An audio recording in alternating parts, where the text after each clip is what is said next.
beberapa waktu lalu di Instagram dan TikTok bergembul yang mengatakan bahwa MPG haram. Itu kan Ah, views sampai 3 jutaan kalau nggak salah. ah. Ini sekarang ada lagi yang menyampaikan. Assalamualaikum Weh, Ustadz warahmatullahi sekarang mah wabarakatuh. alhamdulillah ya. Bismillah, alhamdulillah, Itu 2 wassalatu menit wassalamu berarti. ala rasulillah, wa la hawla wa la quwata illa billah ma ba'dah.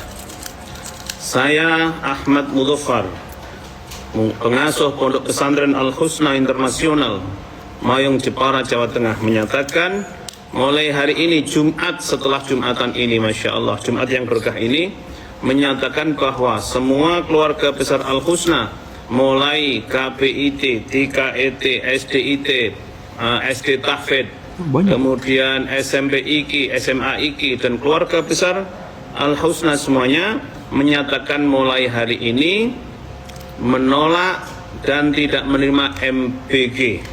Yang beberapa bulan ini kami menerima MBG adalah kami anggap sebagai dosa yang kami harus bertobat kepada Allah Subhanahu wa taala. Jadi kami nyatakan bahwa menerima MBG hukumnya haram.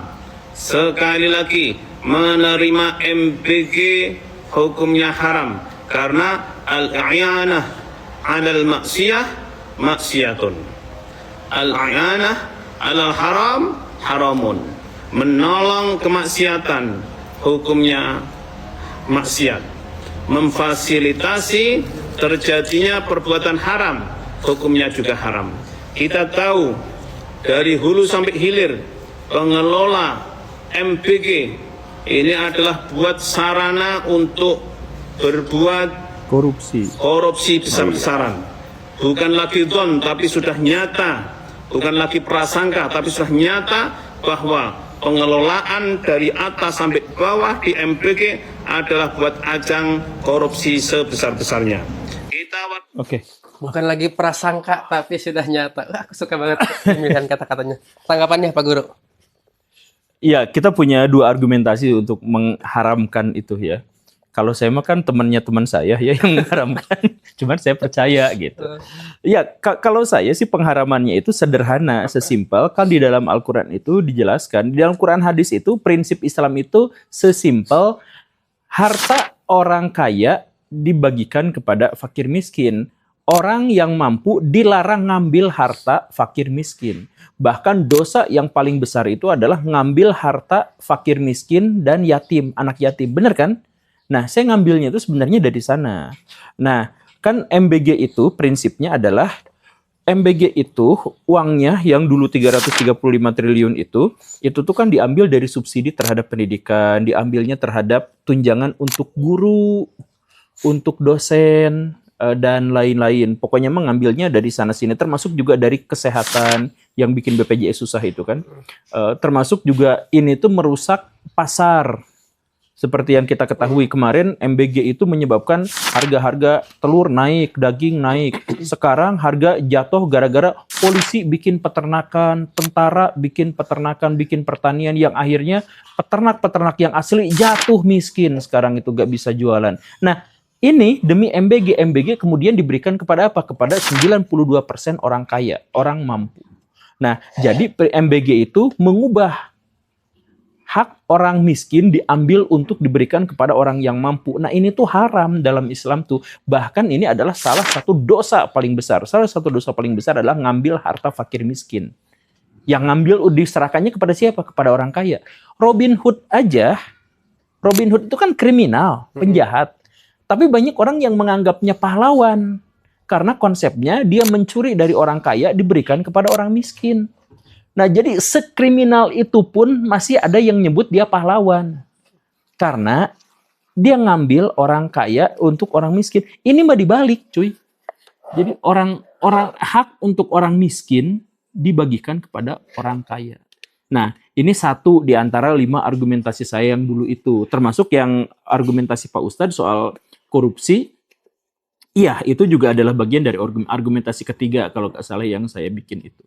Jadi, kalau ada MUI yang justru malah mendukung, ada NU yang justru malah mendukung dan lain-lain, ya kadang-kadang saya tuh bertanya gitu, ini ulama tuh masih ada nggak sih di Indonesia? Gitu. Terbukti dari Pak Kiai tadi ada. Oh iya, iya. Ya belum tahu, cuman sependapat saya dengan Pak Ustadz ini tuh gitu ya, sependapat. Dan ini untuk penutup untuk episode ini. Kemarin Pak Guru bikin video nama-nama, belum tayang sih, masih ada di stok video Guru Gembul. Ini ada ngomong-ngomong soal nama.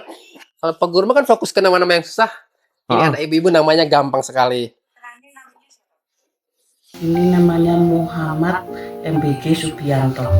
Lahir kapan Ibu? Kemarin pas Jumat malam Sabtu tanggal 10 Juli Di puskesmas. di Puskesmas Sapura. Kenapa namanya MBG? Oh iya, ada penjelasan Ya, ya? karena kan saya kerja di MBG Oh, ya. astagfirullah. Terus saya sangat suka dengan program itu, sangat membantu bagi yang pengangguran itu bisa bekerja lah. Terus saya kasih nama Muhammad MBG Subianto. Itu ya bisa buat kenangan sampai seumur hidup. Enggak, kebalik Bu. Dan kerja di situ ya sangat membantu. Bisa buat sandang pangan. Karena dia kerja di SPPG. Jadi ngasih nama anaknya Muhammad MBG Subianto. Jadi banyak sebenarnya orang tua kita tuh yang kelewat narsis dan kelewat apa ya, egois. Jadi ngasih nama tuh yang dalam citra dalam benaknya itu bagus gitu. Padahal itu tuh mungkin buat si anaknya tuh. Jadi ku mikirnya ke depannya sih, ku bayang. Ya itu ke depannya. Kita ngelewatin fase sekolah sih, fase dibully nama-nama Iya. dan lain-lain. Kita tuh kan nama kita tuh diejekin kan. Betul, namaku sih kalau dibilang Yayat Busiat ya terus. Oh ini dibilang itu ya. Kalau saya panggilnya Galon. Galon. Ya itu kan jadi nama itu dipakai. Dan kalau dulu nama itu adalah apa ya, orang-orang Indonesia zaman dulu tuh ngasih nama tuh sementara sampai akhirnya dia punya jati diri dan mengganti namanya sendiri. Orang Indonesia tuh dulu kebiasaannya begitu. Nah kalau kalau sekarang kan nama itu dicatat gitu ya. Jadi kalau sampai namanya kayak gitu, aduh, kasihan gitu. Bahkan ketika MBG berhasil pun kan MBG kan nggak ini gitu, nggak ada sih nama-nama yang didasarkan pada peristiwa-peristiwa atau tempat pekerjaan dan sebagainya. Tapi itu tuh bagus. Misalkan anaknya Soeharto, Hutomo Mandala Putra. Bagus kan? Bagus. Bagus. Karena apa? Karena bapaknya terlibat dalam operasi Mandala. Jadi ada operasi militer namanya Mandala. Karena dia dilahirkan pas bapaknya lagi operasi Mandala, jadi Mandala Putra. Ya bagus sih, dan itu nggak akan dibully itu. Lagian siapa yang berani ngebully anak Pak Harto? Kecuali Muhammad Granat, pas dia megang granat pasti. Iya kan nggak gitu. Jadi nama itu kalau mungkin mah disesuaikan dengan, kasihan nanti anaknya kalau udah gede. Muhammad MBG apa tadi? Muhammad MBG Subianto. Astagfirullah. MBG Subianto. Iya. Kalau Subianto masih boleh lah. Dia kan presiden kita juga adalah presiden yang baik dan inspiratif gitu. Boleh kalau misalkan ngasih nama. Cuman MBG-nya itu MBG Subianto. Jadi nanti apakah nanti anaknya itu ditanyain MBG singkatan dari apa? Jadi Muhammad makan bergizi gratis. Lu kasih. Subianto gitu. Betul, di dalam namanya ada singkatan buat. Iya kan, aduh namanya kayak gitu. Ini terakhir Pak Guru. Aku baru kepikiran KTP kita itu kan ada SIM cardnya ya. Iya. Ada SIM chip yang canggih, katanya sih canggih, yang seharga yang di Malaysia. Tapi di Malaysia itu SIM hanya pakai KTP. Iya. Kalau mau jual beli motor, nanti transaksinya di KTP, di tap, keterangan motor berpindah, terus ATM. Iya. Nah di Indonesia ada juga yang bikin absensinya pakai KTP tuh, cing gitu. Nah sebenarnya bisa kayak gitu ya, tapi Bisa. untuk di level perbankan, di level Dukcapil, di level NPWP, fotokopi tuh, jadi chip yang mahal itu belum nggak berfaedah. Ya karena kita tuh untuk ngehamburin anggaran aja. Jadi ini bulan lalu atau 2 bulan yang lalu emang udah disinggungkan sama siapa konten kreator teman kita teh. ya Ya itu tuh udah disinggung dan emang udah gitu. Jadi kita tuh memang hanya menghambur-hamburkan anggaran saja. Kita juga bahkan punya kan teman yang kerjaannya itu adalah bikin aplikasi. Nah dia tuh bersaksi sebagai perusahaan pembuat aplikasi kalau pemerintah yang minta itu si pemerintah itu hanya untuk buang-buang anggaran. Jadi sengaja bikin aplikasinya itu yang butut, yang jelek, yang apa. Nah ini yang SIM di KTP itu seharusnya memang udah dipakai di mana-mana, transaksi bisa untuk ini apa. Tapi kita semuanya pakai KTP. Bahkan ada, tahu kan, ada orang yang mau beli di Koperasi Merah Putih. Nah, pas disuruh bawa kartu keluarga kalau harus bawa kartu keluarga.